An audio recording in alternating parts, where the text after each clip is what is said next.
Welcome everyone, and thank you for joining Painting with Picasso's Grapevine. My name is Leanna, and I'll be your host and your teacher for today. So today we're going to take a look at this really cool mask, and it kind of makes you think a little bit about Mardi Gras and some of the fun things that you see maybe in Venice or something like that. We're going to be doing a little bit of a exercise of painting on a black canvas, which I love. So I just really enjoy seeing that pop and the contrast, which is really cool. Although there is some technique to painting on black. Now, I kind of started out with a white canvas, and I just went ahead and gessoed it and made sure that it dried overnight really, really solid, because when we go ahead and we add some more paint, you don't want to activate that black underneath. You know, there is definitely some really cool elements of seeing the black show through, and that's nice, and you put it in very thin there, but you don't want to have it interact with your colors because you still want to keep that nice, brilliant effect on top. As well, when you're working on blending two colors on top of black, remember you're putting layers there. So you have to be kind of cautious. It has the tendency to get tacky and thick real quick. So we're going to kind of walk through some of the techniques and how I approach this.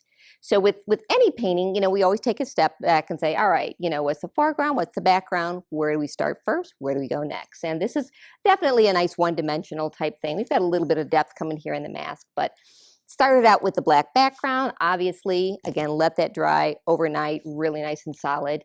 And what I have done is I kind of did a little bit of a pre-sketch just to get me kind of going.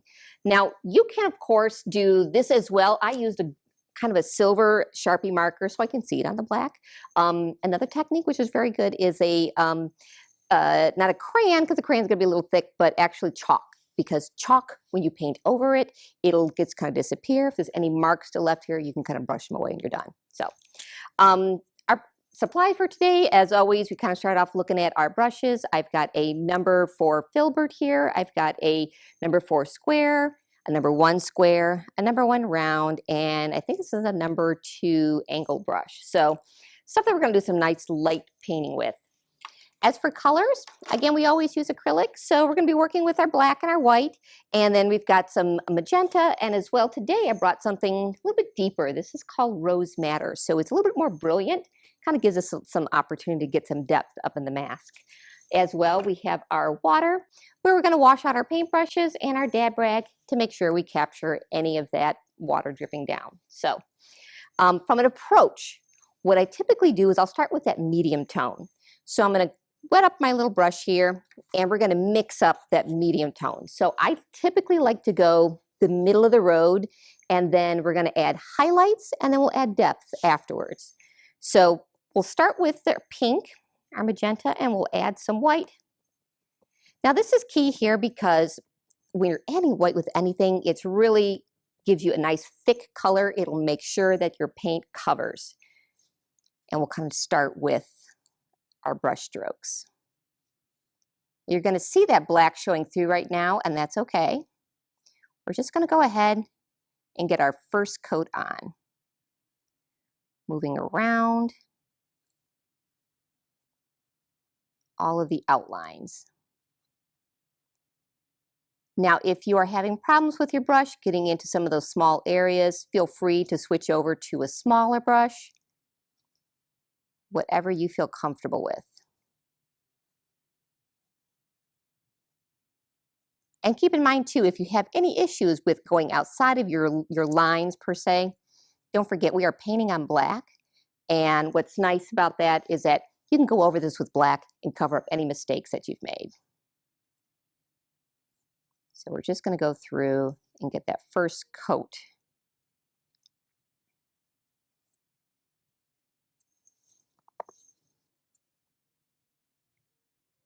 And again, you'll see that black showing through, and that's okay. Resist the urge to want to continue to put as many coats on to completely cover. You're not going to cover at this point. We're just layering.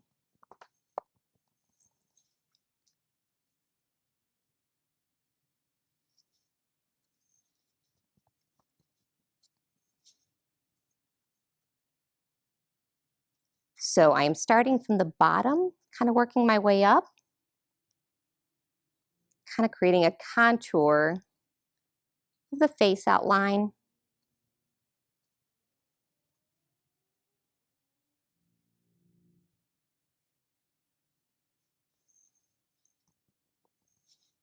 And then moving down here into the nose.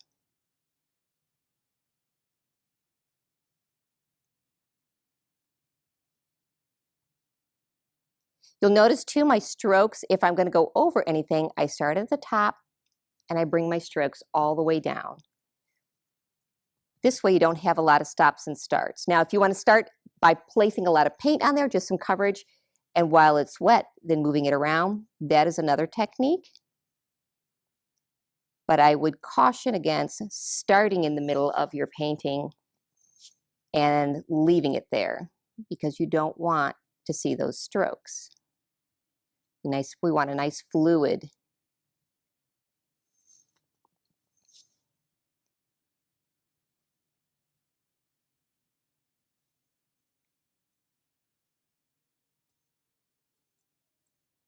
Kind of moving around. Now, I did not outline the side here because if you recall from our original, we've got that really cool little plume feather kind of sticking up on the side. So we're going to give this kind of a free end here, not like a really solid end, because we're going to actually come over this with some of that plume activity.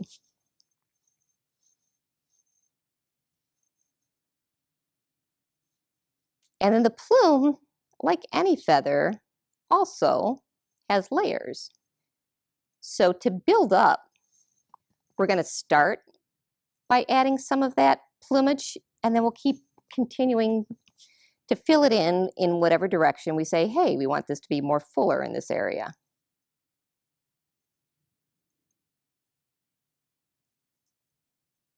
So I keep working this middle tone in. Again, working around the outlines.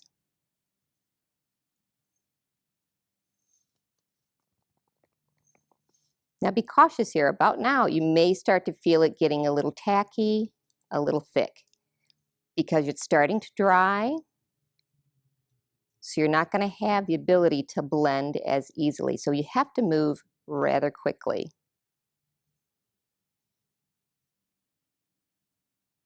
All right. I think we've got enough of our middle tone in there. So let's go ahead and set this in the water, and we're going to move into some of our plumage. I'm going to grab that tiny little #1 brush, and we'll bring it back to the original and kind of take a look at this. So we've got some really cool, radical, just kind of everywhere plumage here. We've got another little plume just kind of sitting at the bottom, resting there and kind of flowing upwards. So let's go through and let's start kind of creating some of that. I'm going to start again with that middle tone, grabbing our pink that we created. Now, when you're working with this tiny brush, make sure that you grab a little bit of white water and add it to it. So it's going to make it more fluid. These plumes want to be free. They want to be very light. They want to be soft as you build them up. And you achieve that by actually making the paint just a little bit more liquefied, because the base of your canvas is now already dry. So it's not going to move across the canvas that easily.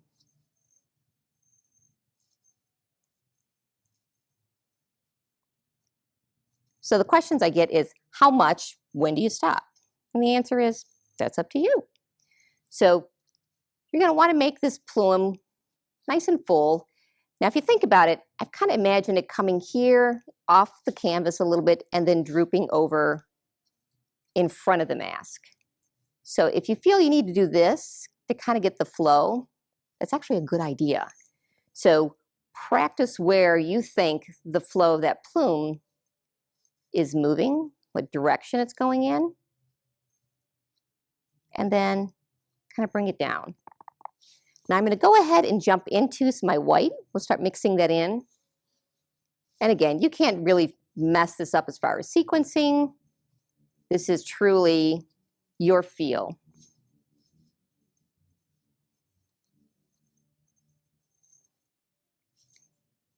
I'm going to grab some of the solid pink that doesn't have any white mixed with it. We'll throw that on there.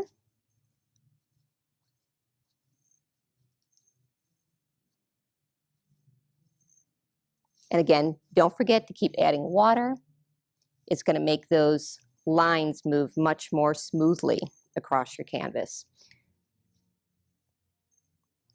And then let some come in the front. Now I'm going to go ahead and move into that very dark rose. And this is where we're going to start seeing some of that show up.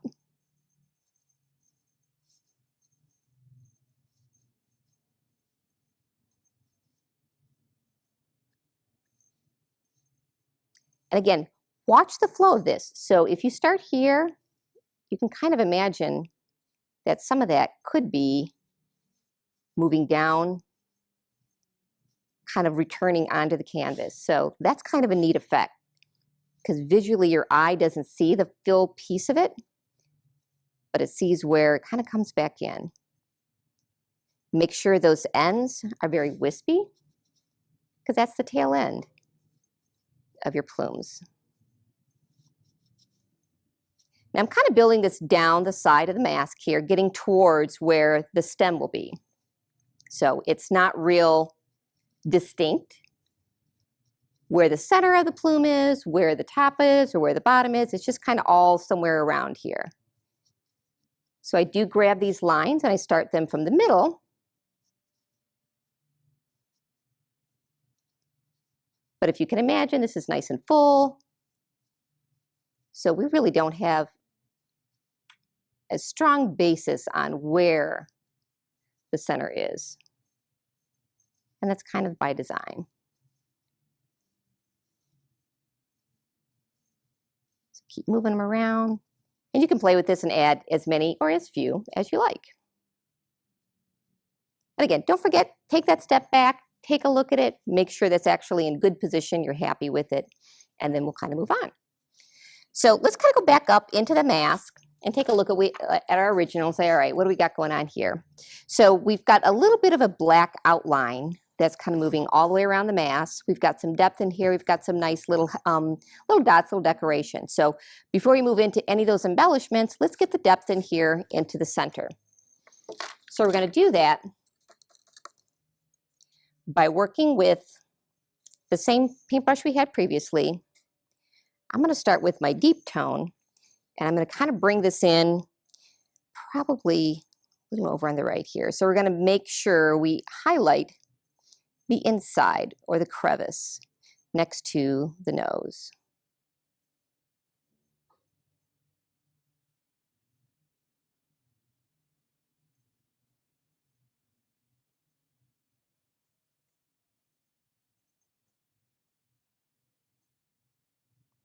Again, this is where you're going to see some of your paint is not going to be blending as well, because now the paint underneath has started to dry. Let's come on in on this side, do the same thing.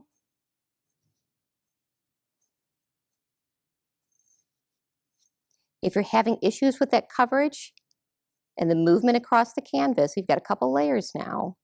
Feel free to grab some water and liquefy this as well.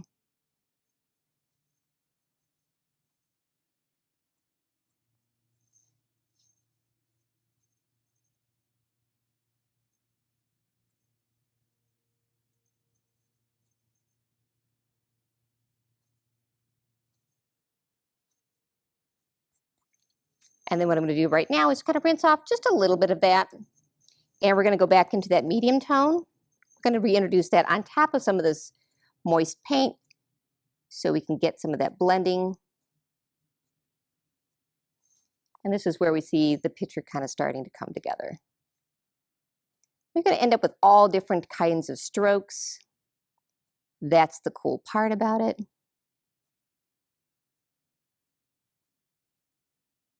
Let it kind of turn into a nice swirl.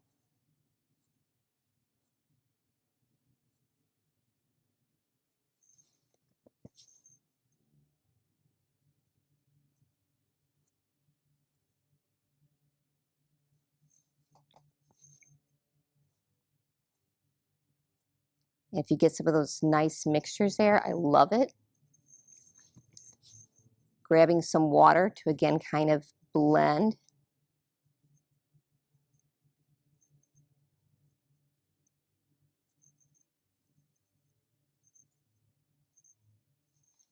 right. And then we'll kind of move into this side.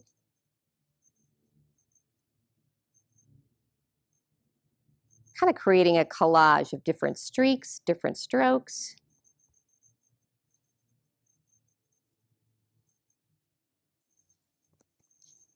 And I'm using the white and the pink combined, that medium pink.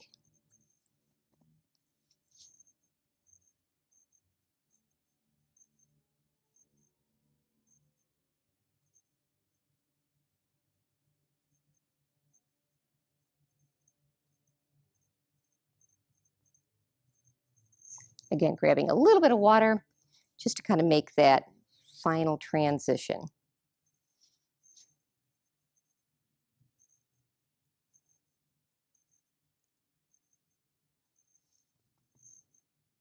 So this is going to be something you're going to want to play with. Play with it until you get happy with the highlights, the lowlights, the combinations. Now I'm coming in with a little bit more white on the top here. As I'm kind of getting close to the end of my blending, I want to now highlight the top and make sure we can kind of give distinction to where the center of the nose is.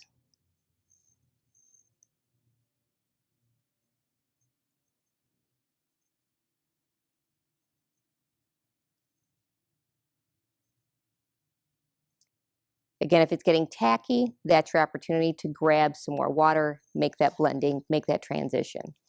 So I'm going to go ahead and drop this off, let that kind of rest in our water, and we're going to grab our #1 square brush.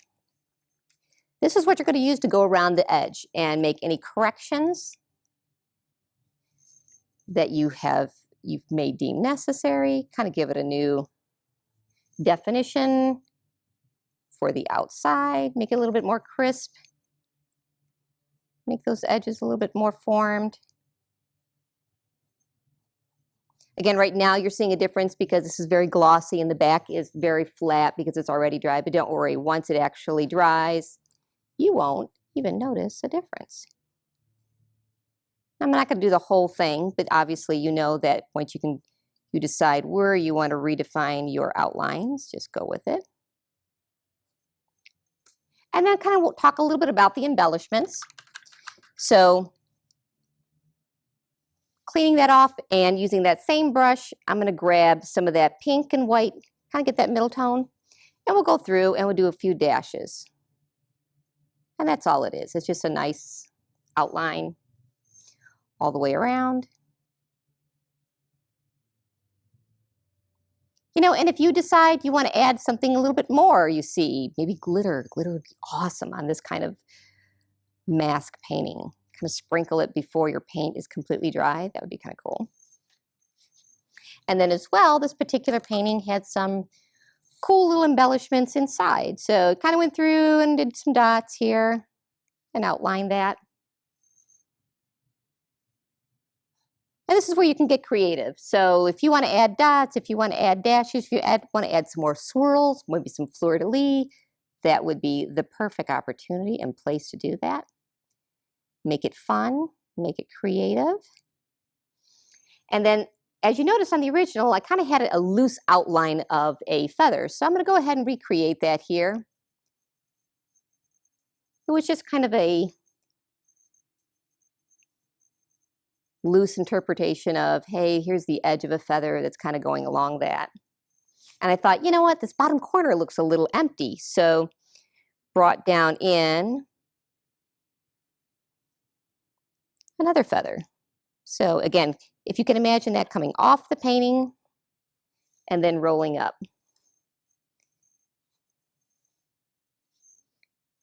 So this is the same approach. Follow with the process that we used up top here. Make them nice, loose, wide strokes.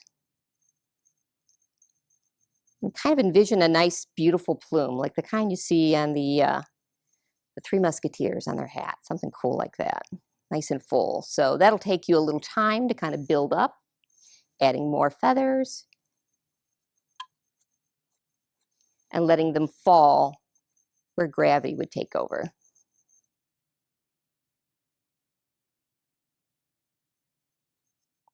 All right, so play with that, get the nice deep and rich, and then we're going to talk just slightly about this nice little handle here. So I come in with a nice medium tone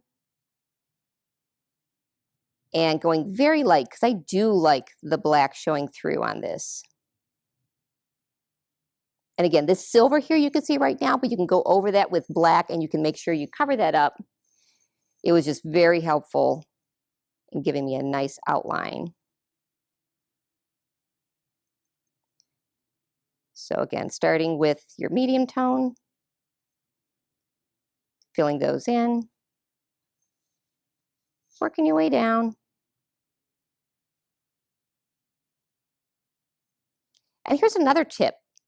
So if you feel like you've gone over with too much of the pink and the white, it's still okay to come back in with black and add some of the depth and some of the contouring. So if you want to have less of a highlight, go ahead, bring that in. Just because you've committed to and have placed in some colors down here, doesn't mean you have to keep those colors. So I'll show you, for example, I'm going to grab some black, kind of come down the side here, emphasizing, giving it kind of a shadowed.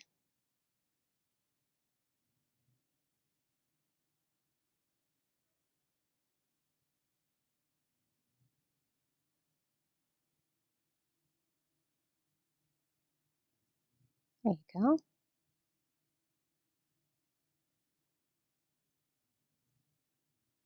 All right. So hopefully you've had some fun with our Mardi Gras masks. Hopefully you've had an opportunity to go to Mardi Gras sometime. They're kind of exciting. So if you have any questions on this, would like to learn more about how to do a painting like this, do send us an email to info@picassosgrapevine.com. Thank you for joining us.